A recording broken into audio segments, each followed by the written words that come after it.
Hello everyone, so I'm Rahul Kaushik and I welcome you all on my channel Tivra. So today we are going to do electronic configuration and in electronic configuration I have already taken one lecture. तो ये दूसरा lecture है और इसमें मैं आपको सिखाने वाला हूँ rule number 3 Hund's rule, right? So we were just a minute. So I was teaching you how to fill electronic configuration and we have already covered two rules and those rules are, what were those rules? Let me tell you. Pauli's exclusion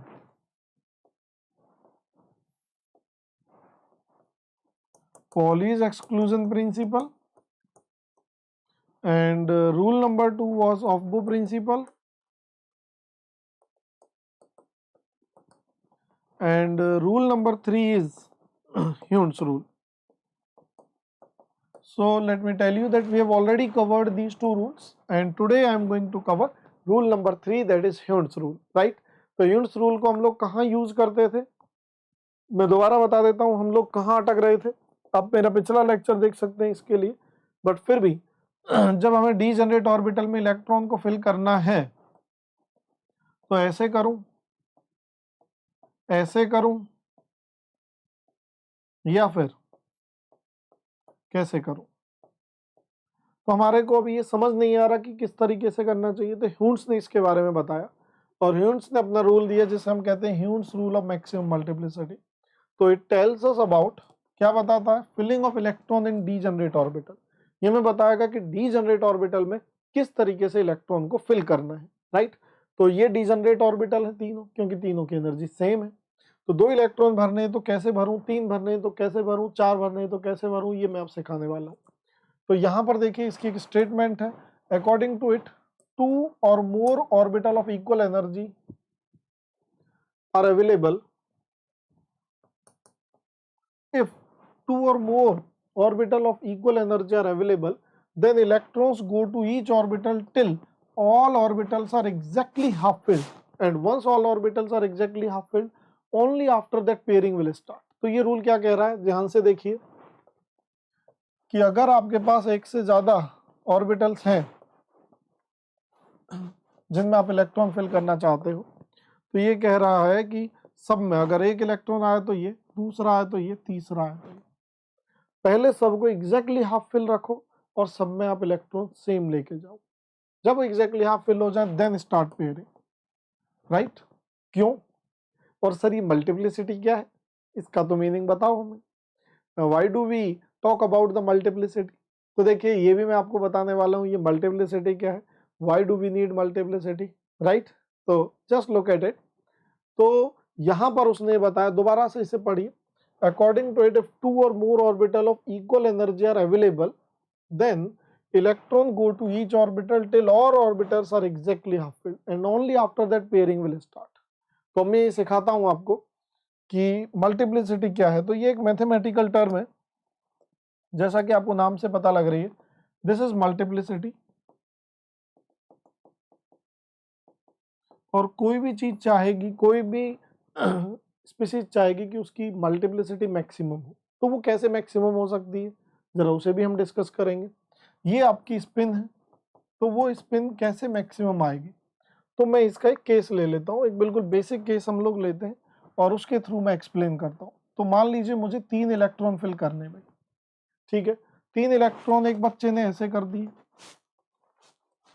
एक बच्चे ने 3 electron ऐसे कर दिए, एक बच्चे ने 3 electron ऐसे कर दिए. और कोई पॉसिबल कॉम्बिनेशन है क्या, मेरे हिसाब से इनके अलावा कोई पॉसिबल कॉम्बिनेशन नहीं है. तो देखिए मल्टीप्लिसिटी का फॉर्मूला मैंने क्या बताया, 2 into mod of s, just a minute, 2 into mod of s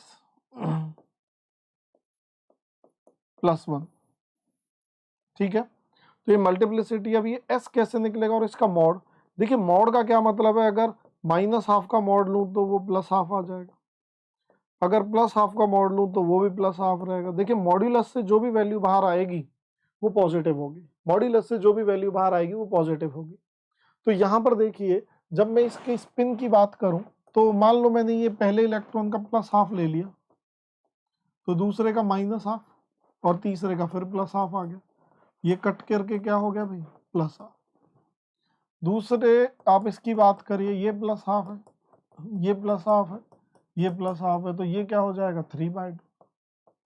ऐसा नहीं है आप प्लस लो ऊपर वाले को, आप माइनस भी ले सकते थे, मैंने एक गलती कर दी है यहाँ पर। ये अगर दोनों प्लस हैं तो ये माइनस होगा ना, तो मैंने ये माइनस ले लिया, तो फिर ये आपका आंसर क्या आएगा 1/2। यहाँ पर अगर आप एस लेते हैं तो ये आएगा आपका प्लस हाफ। इवन आप चाहो तो माइनस ले सकते हो, नहीं तो बच्चे ये सोच बैठते हैं कि सर जब भी वो ऊपर दिया रहता है तो प्लस लेना होता है कि नहीं, आपकी जो मर्जी, जैसी आपकी श्रद्धा भाई। तो ये -3/2 आ जाएगा। मेरे हिसाब से यहाँ तक कोई दिक्कत नहीं होनी चाहिए। अब अगर मैं इनकी सबकी मल्टीप्लिसिटी निकालूं तो 2 × mod of 1/2 + 1, तो ये कितना आएगा 3। अगर इसकी निकालूं तो 2 × mod of 1/2 + 1, ये भी 3 आएगा।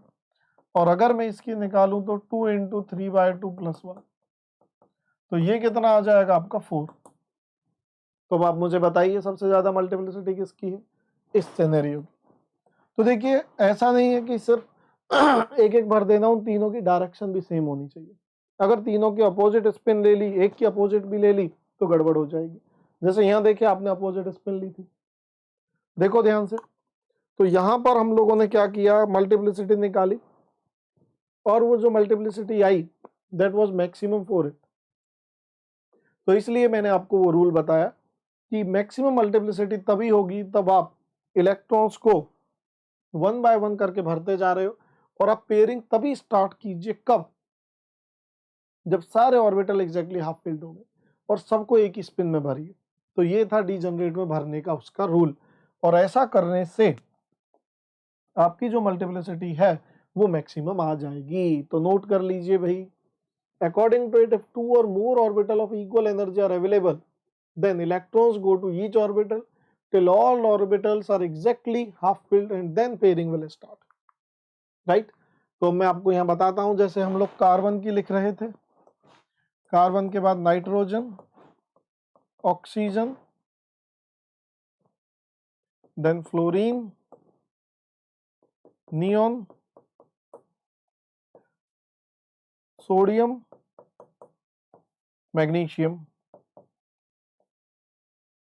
करिए भाई, 1s2, 2s2, 2p2। तो 2p2 में बस आप लास्ट वाले दो दिखा दीजिए, ये कर दिया। नाइट्रोजन की जल्दी से सारी कॉन्फ़िगरेशन अपने आप लिखो, पॉज करके वीडियो को अपने आप लिखो। जब आप ये अपने आप लिख लोगे तो आपको ये क्लियर होगा। अपने आप नहीं लिख रहे हो तो नहीं समझ आएगा। देखिए साइंस सही है, साइंस सही है, एसएसटी या हिस्ट्री नहीं है कि कहानी सुनने से कहानी याद हो गई, राइट? तो इधर देखिए 1s2, 2s2, 2p3, तो it will give you 1 2 3, 1s2, 2s2, 2p4, it will give you like this। अब देखिए मैंने पेयरिंग स्टार्ट कर दी। अब तक मैं पेयरिंग नहीं कर रहा था, चौथा आया तो मैंने पेयरिंग कर दी। फिर दोबारा देखिए अब क्या होगा भाई, ये देखिए कहीं भी आप दिखा सकते हैं 1s2, 2s2, 2p6। तो ये आपको क्या देने वाला है, सॉरी हाँ ये हो गया भाई, all 6 are filled now. Now how will you fill the sodium. तो देखिए ये रिपीट होगा तो हम इसे ऐसे लिख देते हैं, and it will B 3s1। तो इसे बोला जाता है कंडेंस्ड फॉर्म। बार बार वो लिखने से, रिपीट करने से आप बच गए। तो मैग्नीशियम की क्या होगी भाई, नियॉन 10, 3s2। तो it will be like this. Magnesium हो गया, then we have aluminium. Aluminium की क्या होगी, नियॉन 10, 3s2 एंड 3p1।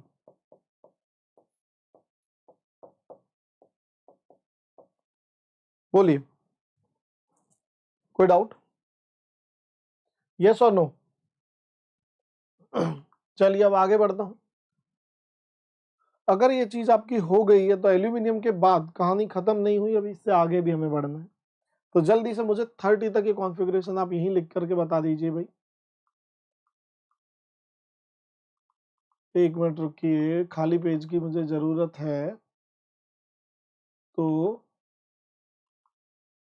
यहाँ लिख लेते हैं। Silicon, phosphorus,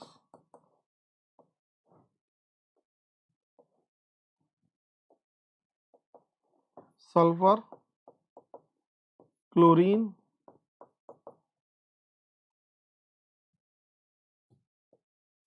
argon,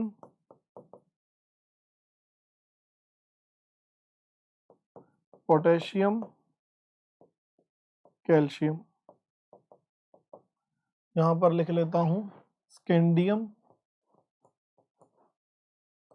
titanium. ये आप लोगों को याद होने चाहिए भाई, 30 तक मैं आपको बोल रहा हूँ। वेनेडियम, क्रोमियम, मैग्नीज,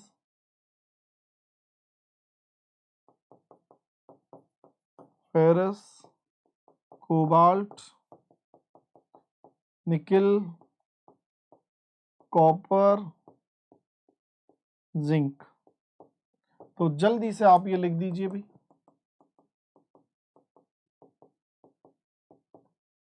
राइट, जल्दी से लिख दीजिए। तो यहां पर क्या होने वाला है? Silicon, neon 10, 2s2 2p2। तो दो आपको दिखाने हैं तो आप ऐसे दिखा दीजिए। Phosphorus, neon 10, 2s2 2p3। तीन आप ऐसे दिखा दीजिए। Sulphur, 2s2 2p4। चार दिखाने हैं, 1 2 3 4। 2s2 2p5। तो पांच दिखाने हैं तो क्या होगा? 1 2 3 4 5। कहीं पर भी पेयरिंग करा सकते हैं।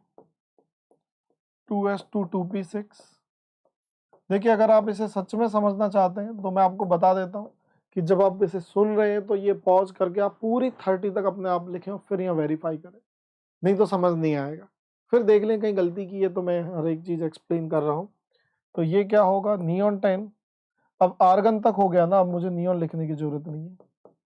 Now I will write argon, और फिर क्या होगा? 4s1, argon 4s2। अब देखिए 4p आने की बजाय, क्योंकि 4p और 3d n+l रूल लगाओ। 4 + 1 5, 3 + 2 5। तो क्या आ रहा है भाई? दोनों 5 आ रहे हैं तो इसका n कम है, तो पहले 3d भरा जाएगा। ये पॉइंट आपको दिमाग में रखना है भाई। पहले क्या भरा जाएगा? 3d, right. और अगर आपके पॉइंट एक बार ये दिमाग में रह गया तो you can write argon 18, 4s2 3d1। फिर क्या होगा? Argon 18, 4s2 3d2। तो एक बात और ध्यान से देखिए, लास्ट इलेक्ट्रॉन s में नहीं आ रहा, d में आ रहा है, इसलिए इन्हें डी ब्लॉक एलिमेंट भी कहा जाता है, स्कैंडियम से जिंक तक, क्योंकि इनमें लास्ट इलेक्ट्रॉन d में आ रहा, 4s में नहीं आ रहा। वैलेंस इलेक्ट्रॉन तो 4s वाला ही कहलाएगा क्योंकि n जिसका मैक्सिमम है। तो वेनेडियम अगर आप देखेंगे तो ये क्या होगा? Argon 18, 4s2 3d3। अब तक क्या था? हर एक का ये भरा हुआ था। Chromium will be your exceptional. तो क्रोमियम में क्या होगा मैं बता देता हूं। Argon 18, 4s1 3d5। अब देखिए ये एक्सेप्शनल आ गया, यहाँ 4s1 है, ये आपको याद रखना होगा। एक इलेक्ट्रॉन जंप कर गया, ऐसा क्यों हुआ वो भी हम डिस्कस करेंगे। तो ये एग्जैक्टली हाफ फिल्ड हो गया आपका, एग्जैक्टली हाफ फिल्ड। मैग्नीज में आपका यही रहेगा, आर्गन 18, 4s2 3d5। यहाँ कोई प्रॉब्लम नहीं है, दोबारा से यही आ गया। फिर मैंने यहाँ लिखा आर्गन 18, 4s2 3d6। ये हो गया।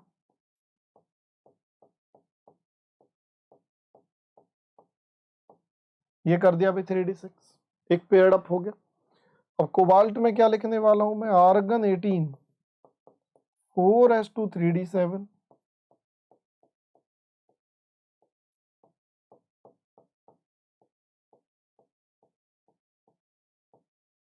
बताइए भाई अगले में क्या होगा, आर्गन 18 4s2 3d8,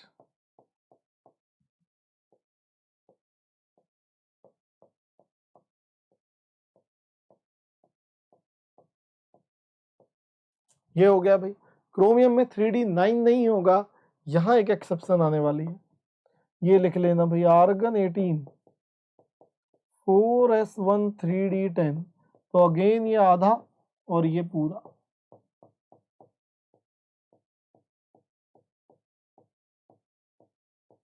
ये हो गया भाई कंप्लीटली फिल्ड।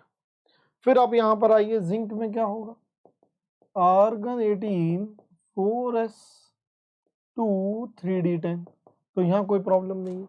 तो देखिए दो एक्सेप्शनल कॉन्फ़िगरेशन आए, क्रोमियम और कॉपर, ये आपको याद रखनी पड़ेगी, अदरवाइज 30 तक कोई प्रॉब्लम नहीं है। इनको भी मैं एक्सप्लेन करूंगा ये क्यों आई, जो एनसीईआरटी में एक्सप्लेनेशन लिखी हुई है हम एकदम उसको लेने वाले। तो यहां तक हर चीज मैंने आपको समझा दी है भाई। अब हम जरा आगे मूव करते हैं। तो ये करने के बाद अब हम आते हैं एक्सेप्शनल कॉन्फ़िगरेशन। तो जो एक्सेप्शनल कॉन्फ़िगरेशन आई वो किस किस की आई थी, जरा वो भी देख लेते हैं। एक्सेप्शनल कॉन्फ़िगरेशन जैसे क्रोमियम की हम एक्सपेक्ट क्या कर रहे थे, 4s2 3d4, this was expectation. Movies में होता है ना, एक्सपेक्टेशन वर्सेस रियलिटी, फिर वो गुब्बारे फूटते हुए दिखाते हैं, तो ऐसे ही कुछ यहाँ पर है, ये एक्सपेक्टेशन थी और ये एक्चुअल है। तो ये क्या हुआ, तो मैं आपको बताता हूं। दरअसल जो ये इलेक्ट्रॉन है, यहाँ एक्सपेक्टेशन के हिसाब से 4 होने चाहिए थे, राइट, एक्सपेक्टेशन, और रियलिटी क्या है, यहाँ 1 है और यहाँ 5 है, ठीक। तो ये रियलिटी है। तो देखिए पहले मैं यहाँ पर बताता हूँ, थोड़ा सा आप ये ध्यान से सुनना कि ये प्योरली कोई मैथमेटिक्स या फिजिक्स नहीं है जहाँ हम एकदम 100% लॉजिक से जाए। एक्चुअली नेचर में मुझे ये ऐसा ही मिलता है, मैंने जो नियम बनाया उसके हिसाब से नहीं होना चाहिए था, पर नेचर में ऐसा मिलता है। तो इसे मुझे एक्सप्लेन तो करना पड़ेगा कैसे ना कैसे आप लोगों को। तो केमिस्ट्री में क्या होता है, एक्सप्लेनेशन कब बनाई जाती है, जब हम एक्सपेरिमेंट परफॉर्म कर लेते हैं और कोई एक्सपेरिमेंटल रिजल्ट हमारे जो हमने नियम बनाए उनसे मैच नहीं करता, तो हम उसे एक्सेप्शन में डाल देते हैं। तो इसकी एक्सप्लेनेशन हमने कुछ ऐसे दी कि ये जो इलेक्ट्रॉन है ये जंप होके यहाँ आ जाएगा, जब ये जंप होके यहाँ आया तो ये भर गया, राइट। तो इसे हम बोलते हैं कि इलेक्ट्रॉन को जंप करके यहाँ करना मतलब एक्साइट करना। एक्साइट करना, जैसे हम बोलते हैं, मैं बोलूँ एक्साइट कि यार ये बच्चा बच्चा बड़ा एक्साइटेड दिख रहा है, तो एक्साइटेड दिखने का क्या मतलब है, ऐसी चीज जिसकी एनर्जी बहुत ज्यादा हो, बहुत खुश हो। तो एक्साइट करना इलेक्ट्रॉन को मतलब आप उसे क्या दे रहे हो, एनर्जी, तो आप उसे एनर्जी दे के हाई लेवल पे पहुंचा रहे हो, तो this is excitation, this is excitation. तो इस पर्टिकुलर इलेक्ट्रॉन को आप एक्साइट कर रहे हो बाय प्रोवाइडिंग हाई एनर्जी। तो when you are providing high energy you are exciting it, तो ये यहाँ चला गया। तो ये एक्साइट करने के लिए मान लो 10 जूल एनर्जी दी, तो आपको यहाँ ये पता होना चाहिए कि एक्सीटेशन एनर्जी क्या होती है। तो एक्सीटेशन एनर्जी क्या होगी भाई, amount of energy which you have provided to excite, तो वो मान लीजिए 10 जूल है। Excitation energy is amount of energy which we have to provide to excite an electron from lower energy to higher energy, ये काम हो गया। तो जब आपने इसे एक्साइट किया तो वो यहाँ जंप करके आ गया, तो ये एनर्जी कहाँ से आई, ये एनर्जी कहाँ से आई, सही। तो अब मैं आपको बताऊंगा एनर्जी कहाँ से आई, तो इसके लिए एक फंडा और एक्सचेंज एनर्जी का, तो अब हम उसे लेंगे। तो भाई पहले तो मैंने यही बताया कि इसमें और कॉपर में ऐसा क्यों होता है, अब हम बताएंगे कि ऐसा कैसे होता है। तो मैंने आपको अभी एक्सीटेशन एनर्जी के बारे में बताया, वो 10 जूल है। तो इसके पीछे दो लॉजिक बताए जाते हैं इन एक्सेप्शंस के पीछे, पहला लॉजिक तो सिमेट्री और दूसरा लॉजिक एक्सचेंज एनर्जी। तो आप पूछोगे सर ये सिमेट्री क्या होती है, तो देखिए मैं एक्चुअली इतना अच्छे से मुझे नहीं पता कि ये बात सच है या गलत है, बट ये बोलते हैं कि भाई Y Aishwarya Rai look so beautiful. अब तो ठीक है, जो भी एज होगी, बट ये बोला जाता था कि उनके चेहरे में सिमेट्री ज्यादा। तो नेचर में हमें वो चीजें पसंद आती हैं जो सिमेट्रिकल होती हैं। पसंद मतलब उसे उस वे में मत लो भाई, नेचर में भगवान ने हर चीज को सिमेट्रिकल बनाया। जैसे अगर यहाँ से आप बॉडी को कट करो तो बेसिकली एकदम सिमेट्रिकल होगी, कान, नाक, आंख, एवरीथिंग, राइट। तो भगवान ने जो चीजों को बनाया है वो सिमेट्री में बनाया। जैसे अगर मैं एक बटरफ्लाई बनाऊं, बटरफ्लाई, तो बटरफ्लाई आपने देखी होगी ऐसी होती है। क्या कभी किसी बच्चे ने ऐसी बटरफ्लाई देखी है? ये नहीं देखी ना, सिमेट्री है। तो नेचर में वही चीजें स्टेबल हैं जो सिमेट्रिकल है। तो जब वो 3D5 हो गया, तो 3D5 और 4S1 जब मैं कह रहा हूं, तो 4S1 और 3D5 में वो एग्जैक्टली हाफ फील्ड हो गए दोनों, ठीक। 3D4 करने पर वो एग्जैक्टली हाफ फील्ड नहीं हो रहा था। तो एक तो रूल यही हो गया। तो due to symmetry, exactly half field और exactly full field are more stable. तो वहां पर भी वो 3D10 हो गया था, तो वो एग्जैक्टली फुलफिल्ड हो गया, और ये एग्जैक्टली हाफ फील्ड था। तो कॉपर के केस में इसलिए आ गई, और ये आपकी क्रोमियम के केस में आ गई। तो ये एग्जैक्टली हाफ फील्ड हो गया क्रोमियम में, यहाँ एग्जैक्टली फुलफिल्ड हो गया। तो एक रीजन तो बता दिया जाता है सिमेट्री। अब दूसरे रीजन पे मैं आता हूं, और दूसरा रीजन है आपकी एक्सचेंज एनर्जी। तो ये एक्सचेंज एनर्जी क्या है, अब मैं आपको बताता हूं कि यहां पर हम मान के चल रहे थे कि 4 इलेक्ट्रॉन है। तो देखिए, ऐसे इलेक्ट्रॉन जो डीजनरेट ऑर्बिटल में है और सेम स्पिन में है, तो ये एक दूसरे के साथ पोजीशन इंटरचेंज करेंगे। 3, 4, 5 और 6, 6 एक्सचेंज हो रहे। जितने ज्यादा एक्सचेंज होंगे उतनी ज्यादा एनर्जी रिलीज होगी, राइट। तो जब इससे मान लीजिए पहले आपका एक यहाँ है, उसे यहाँ जंप कराने के लिए 10 जूल चाहिए। तो इस 10 जूल को हम लोग क्या बोलते थे? एक्सीटेशन एनर्जी। क्या बोलते थे भाई? एक्सीटेशन एनर्जी। जब आपने इसे यहाँ जंप करा के यहाँ डाला, तो जंप कराने के लिए 10 जूल एक्सीटेशन एनर्जी चाहिए थी। तो एक्सीटेशन एनर्जी वो एनर्जी है जो हमें देनी पड़ेगी, और ये कहलाती है एक्सचेंज एनर्जी। तो एक्सचेंज एनर्जी क्या है, पहले पढ़ लीजिए। Electrons present in degenerate orbital, तो ये पांचों डीजनरेट है, and having same spin exchange their position, ये अपनी पोजीशन एक्सचेंज करते हैं, और during this exchange energy is released. आपको चाहिए 10, और जो रिलीज हुई वो 20 जूल हो गई। तो अब आपका ये एक्साइट हो जाएगा और ये यहाँ आ जाएगा, हो गया। तो ये इन्होंने बोला कि भाई एक्सचेंज एनर्जी जो यहाँ पर है वो एक्सीटेशन एनर्जी से ज्यादा है, और एक्सीटेशन एनर्जी से अगर ज्यादा है तो ये जंप कर जाएगा, और एग्जैक्टली हाफ फील्ड और एग्जैक्टली फुल फील्ड दो आपकी कॉन्फ़िगरेशंस बन जाएंगी, ठीक है। तो काम खत्म। तो यहां पर ये लॉजिक दे दिया जाता है कि भाई because magnitude of exchange energy is greater than excitation energy, तो काम हो जाएगा, जंप हो जाएगा, और वो एग्जैक्टली हाफ फील्ड हो जाएगा। तो ये भी एक रीजन बता दिया जाता है। एक्चुअली ये रीजन यहाँ पे भी काम आता है। बच्चे पूछते हैं कि सर कार्बन में हम लिखते हैं 2s2 2p2, तो यहाँ भी तो एक जंप करवाया जा सकता है, लेकिन मैं बताता हूँ यहाँ सिर्फ एक ही एक्सचेंज हो रहा है। तो एक्सचेंज एनर्जी उतनी ज्यादा रिलीज नहीं हो पाती कि वो इस इलेक्ट्रॉन को जंप करा के यहाँ ले आए, वो एक्सीटेशन एनर्जी से कम ही रहेगी। वहां पर क्या हो रहा था पिछले केस में, 4 एक्सचेंज, 4 इलेक्ट्रॉन थे सेम डायरेक्शन में जो एक्सचेंज कर रहे थे पोजीशन। तो जब वो चारों एक्सचेंज कर रहे थे तो क्या हो रहा था? जंप हो रहा था, क्योंकि उससे जो एक्सचेंज एनर्जी थी वो काफी रिलीज हो रही थी। यहाँ पर एक ही एक्सचेंज हो रहा है, तो उतनी एनर्जी रिलीज ही नहीं होगी, ये इसे एक्साइट ही नहीं कर पाएगा, काम ही खत्म। बताइए अगर कोई डाउट है तो भाई यहाँ तक बोलो। Any doubt you have till this point? No doubt. चलिए अब मैं आगे बढ़ता हूँ।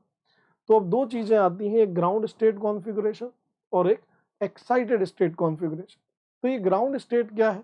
तो देखिए, ये जो हमने सारी लिखी हैं ये सब ग्राउंड स्टेट कॉन्फ़िगरेशन थी भाई, ये सब एल्यूमिनियम तक, ये सारी जो हमने अब तक लिखी।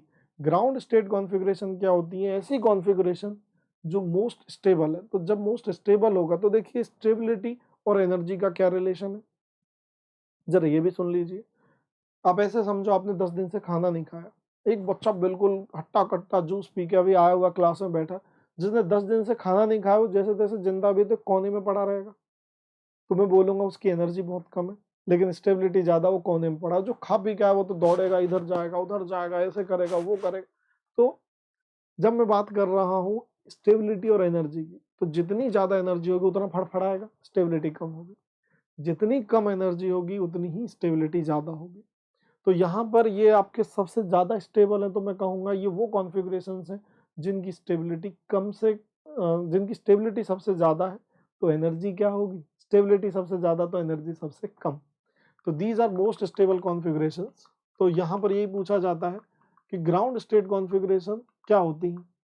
The configuration that an atom has in its most stable naturally occurring state, these are called ground state.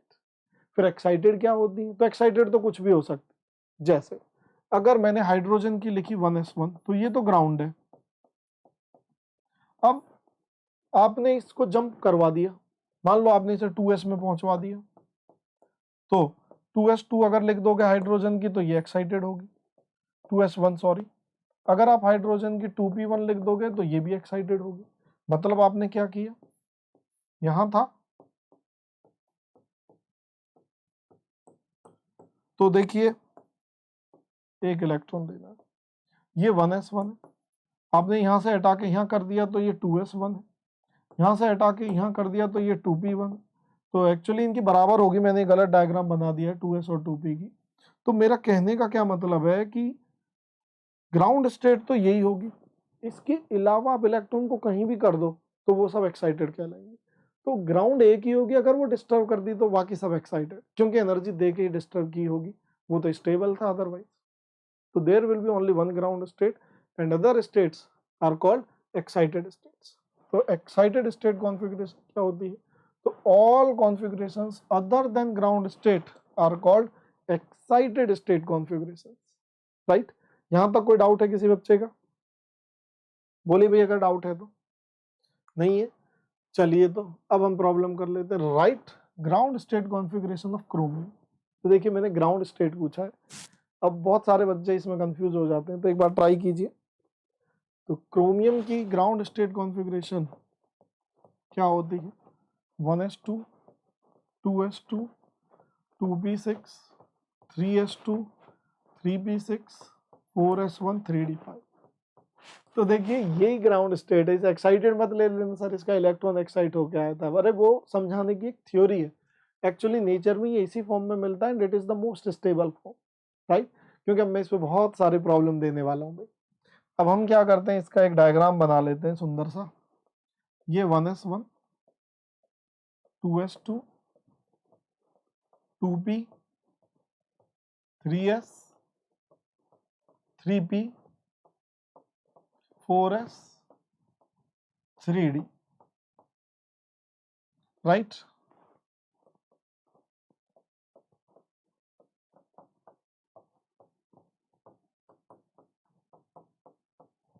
3d5। अब आप जरा इधर देखिए,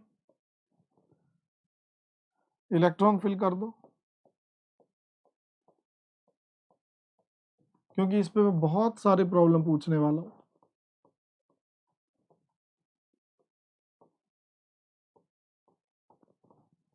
यहाँ गलती से मैंने 2 बना दिए, एक ही आएगा, ठीक है।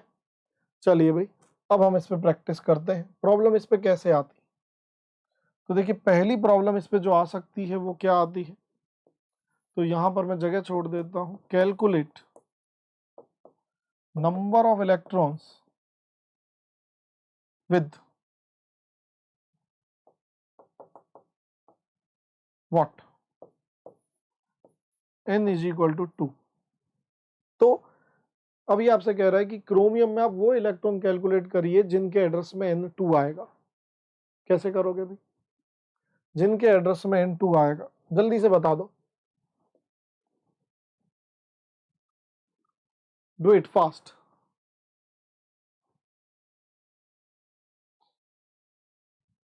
तो यहां पर मैं आपको बताता हूं, N2 ध्यान से देखिए कहां आ रहा है, इन दो के केस में आ रहा है, और 2s और 2p, तो ऐसे इलेक्ट्रॉन कितने हो गए भाई 8। फिर अगर मैंने बोल दिया कि L इज इक्वल टू 1, तो बताओ, तो ऐसे इलेक्ट्रॉन बताइए जिनमें L1 आ रहा है, तो L1 किसके लिए होता है भाई, बोलो L1 किसके लिए होता है, L1 बोले तो P, तो अब मैंने N की वैल्यू नहीं करी, तो वो 2p भी हो सकता है और 3p भी हो सकता है, 4p तो है नहीं, तो मतलब ऐसे 12 इलेक्ट्रॉन होंगे। अब ऐसे ही अगर मैं आपसे बोल दूं कि भाई N2 और L1, तो कितने इलेक्ट्रॉन ऐसे हैं जिनके एड्रेस में N2 आएगा और L1 आएगा, बताओ जरा, बोलो भाई, इजी क्वेश्चन है and you can do it easily. तो N2L1 दैट इज 2p, तो 2p में कितने हो गए 6, हो गया। अब मैं अगले पर आता हूं, अगर मैं अगले की बात करूं भी, तो अगले का केस है मेरा, ही ले लेता हूं, ऐसे इलेक्ट्रॉन बताइए जिनमें m आपका 0 आ रहा, N और L की मैं बात ही नहीं कर रहा, जहां m 0 हो, ऐसे कितने इलेक्ट्रॉन्स हैं, बोलो, वेरी इंटरेस्टिंग प्रॉब्लम। तो देखिए यहां अगर मैं m की वैल्यूज डालूं 0 0 -1 0 +1 0,